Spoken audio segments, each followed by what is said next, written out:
नमस्कार दोस्तों, स्वागत है हमारे यूट्यूब चैनल समृद्धि में। दोस्तों, आज मैं इस वीडियो में अगहन मास मार्गशीर्ष मास के बारे में आप लोग से बात करूंगी कि इस एक महीने में कौन कौन से कार्य आप लोग को कर लेने चाहिए और कौन कौन से कार्य ऐसे हैं जो नहीं करने चाहिए।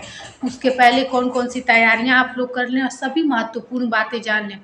देखिए दोस्तों, हिंदू धर्म में कोई ऐसा महीना नहीं है जो बिना पूजा पाठ कर रहा है और कोई देवी देवता से जुड़ा नहीं है।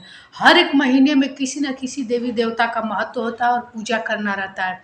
तो ऐसे में पूजा पाठ नहीं रुकेगा, लेकिन कौन कौन से ऐसे कार्य हैं जो रुक जाते हैं और नहीं करने चाहिए और किस देवी देवता की पूजा करनी चाहिए, क्या क्या महत्वपूर्ण बातें हैं, इस सभी बातों को आप लोग को ध्यान रखना चाहिए। तो चलिए वीडियो को आगे बढ़ाते हैं। दोस्तों, आप लोग से एक रिक्वेस्ट है कि वीडियो यदि अच्छी लगती है तो एक छोटी सी लाइक कर दीजिए, क्योंकि आप लोग को पता नहीं होगा कि आपकी छोटी सी लाइक से हमें कितना प्रेरणा मिलता है, बल मिलता है। और हम पूरी कोशिश करते हैं कि आप लोग को शुद्ध सात्विक जानकारी विशिष्ट तिथियों पर पहले दे लें। तो इसके लिए सब्सक्राइब भी कर दीजिएगा ताकि आप लोग को किसी भी वीडियो के नोटिफिकेशन मिलते रहे। दोस्तों, आप लोग की कोई समस्या हो तो हमारे कमेंट बॉक्स में लिख करके आप लोग पूछ सकते हैं। हम जल्द से जल्द उसका आप लोग की समस्या का समाधान करने की कोशिश करेंगे। दोस्तों, अगहन मास जो कि हर साल एक महीना लगता है, इसको कहा जाता है कि अगहन मास में जो खर मास लगता है, कहा जाता है कि हर एक महीने इस एक महीने में कोई भी ऐसे शुभ कार्य जैसे कि गृह प्रवेश हुआ, मुंडन हुआ, या फिर से पहली बार बेटी बहू की विदाई हुई, या फिर से कोई शादी विवाह का कार्य हुआ, नहीं किया जाता है। यहाँ तक कि यदि आप लोग पहली बार अपने लड़के लड़की के लिए शादी के लिए कोई कहीं जाना चाहता है तो इस महीने में नहीं जाता है, क्योंकि ये अशुद्ध माना जाता है महीना। क्यों माना जाता है ये भी जान लीजिए। कहा जाता है कि धनु मीन में सूर्य प्रवेश कर देते हैं। तो ऐसे में जब सूर्य प्रवेश कर देते हैं तो धनु मीन के स्वामी है गुरु, और गुरु की सेवा में लग जाते हैं। तो ऐसे में पृथ्वी लोक के जो जनहित के कार्य होते हैं उसमें सूर्य मतलब लीन नहीं होते हैं। इसीलिए सूर्य की ज़्यादा से ज़्यादा पूजा करनी चाहिए। जो लोग जल देते हैं वो लोग तो देते ही होंगे, आप लोग बढ़ चढ़ के कि जो लोग नहीं भी देते उनको भी पूजा करना चाहिए, ताकि उन सूर्य की कृपा बनी रहे, छत्र छाया बना रहे और समाज में मान सम्मान या आर्थिक स्थिति में कोई कमजोरी न आए। क्योंकि वो इस समय कहा जाता है कि जो उनके 7 घोड़े होते हैं जो कि उनको खींचते रहते हैं, वो इसी महीने में थक जाते हैं और कहा जाता है कि गधा के स्वरूप वो चलते हैं। तो ऐसे में आप लोगों को ज़्यादा से ज़्यादा सूर्य भगवान की पूजा करनी चाहिए। अगर उपासना पहले से करते हैं, उपवास करते हैं, व्रत रहते हैं, तब तो कोई बात नहीं, लेकिन नहीं रहते हैं तो रोरी फूल अक्षत डाल करके गुड़ आप लोग को जल जरूर देना चाहिए। हर एक सदस्य को घर में देना चाहिए, क्योंकि इससे सूर्य मजबूत होता है। दोस्तों, इस महीने में कृष्ण भगवान यानी लड्डू गोपाल शालिग्राम की खूब पूजा की जाती है। कहा जाता है कि इसी महीने में ब्रज में काफ़ी रास रचाए थे कृष्ण भगवान। तो आप लोग इस महीने में कृष्ण भगवान की बढ़ चढ़ के पूजा कीजिए। और एक बात है दोस्तों, जैसे कि आप लोग के कोई क्वेश्चंस रहेंगे कि बर्थडे वगैरह हम लोग मना सकते हैं इस महीने में कि नहीं। खूब मना सकते हैं, बर्थडे मना सकते हैं, लेकिन गृह प्रवेश यदि करना है, आप लोग को किराए के भी मकान में जाना है तो मत जाइएगा, क्योंकि अगहन मास किसी भी शुभ कार्य के लिए अच्छा नहीं माना जाता है। महिलाओं के लिए मैं बता दूं कि यदि आप लोग को श्रृंगार की कोई सामग्री खरीदनी है तो खरीद सकते हैं, लेकिन यदि घर में जैसे जनवरी फरवरी में विवाह पड़ा है तो आप लोग जैसे कि कोई उस चीज़ की शुरुआत मत कीजिएगा, खरीदने की शुरुआत मत कीजिएगा। और जैसे कि मंगलसूत्र हो या फिर से ज्वेलरी वगैरह नहीं बनवाना चाहिए। जो कि नई लड़की के लिए बनवा रही हो तो ये मास एकदम उत्तम नहीं है। इसीलिए यदि आप लोग को बनवाना है तो आप लोग पहले बनवा सकते हैं। आप कब से कब तक खरमास लग रहा है ये भी जान लीजिए। 16 दिसंबर से 15 जनवरी तक, 15 जनवरी से तो शुरू हो जाते हैं हर शुभ कार्य, मान लीजिए 14 जनवरी तक आप लोग को कोई ऐसा कार्य नहीं करना है। अपनी बेटी को पहली बार विदा करना है या फिर से पहली बार मायके से ससुराल आना जाना है तो कतई मत आइएगा जाइएगा, क्योंकि ये मास इस सब के लिए उत्तम नहीं माना जाता है। हाँ, कई बार आई गई हैं तो आप लोग जा सकती हैं।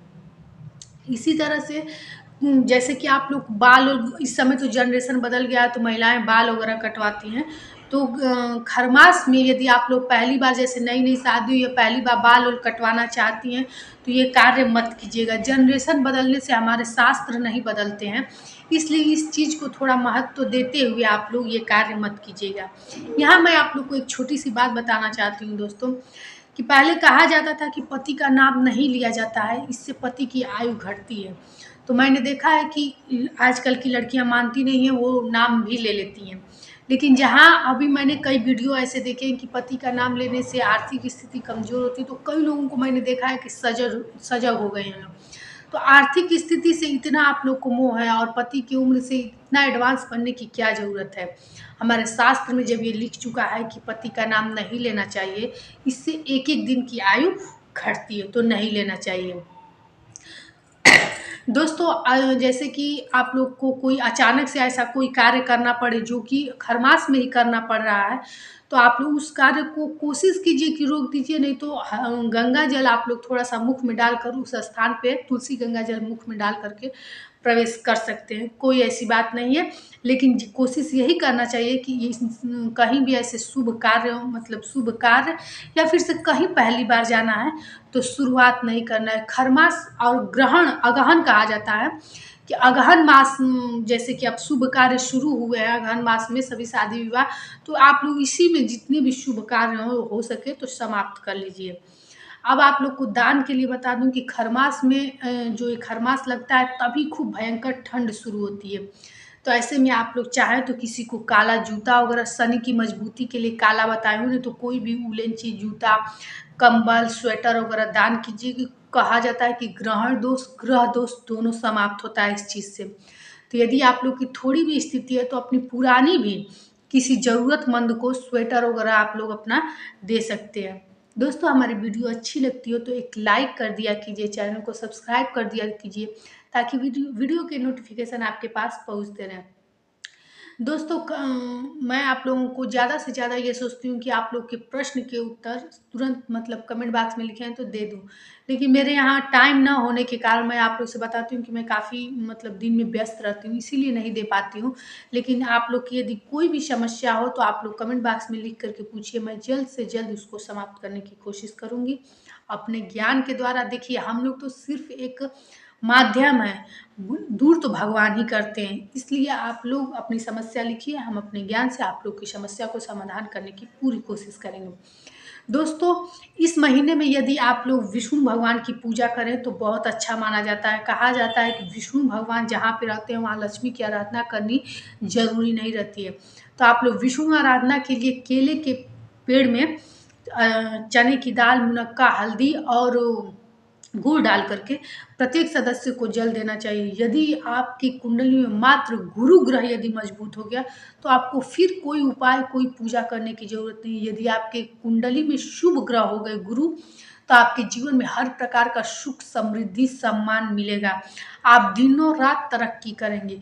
इसलिए इस महीने में गुरु को मजबूत करने के लिए आप लोग जितना ज़्यादा से ज़्यादा हो सके केले के वृक्ष में जल दीजिए, पीपल में वृक्ष दीजिए, पीपल में जल दीजिए, क्योंकि विष्णु भगवान ने स्वयं कहा है कि वृक्षों में मैं पीपल हूँ। तो आप लोग ये काम 1 महीने कीजिए। दोस्तों निषिद्ध कार्यों को एकदम मत कीजिएगा, जो भी दान की मैं बातें बताई हूँ दान कीजिएगा।